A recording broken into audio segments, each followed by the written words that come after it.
Mais la question clé, en fait, ce serait plutôt un paradoxe.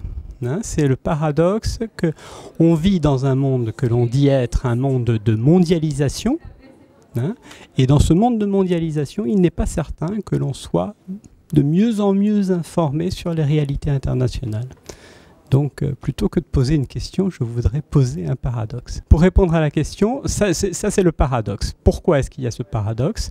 Parce que, en fait, les médias, depuis les années 80, sont pris dans une logique de concurrence et donc ont moins de recettes et ont donc moins d'argent pour investir dans des équipes de correspondants internationaux et donc ont diminué les financements consacrés à la couverture des actualités étrangères.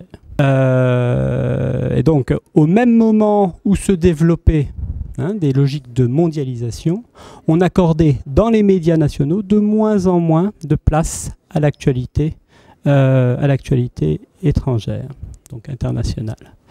Et parallèlement, se sont développées des chaînes d'information internationale. Il est possible d'avoir de l'information internationale sur le web, bien sûr, mais pour ça, il faut avoir un capital culturel important.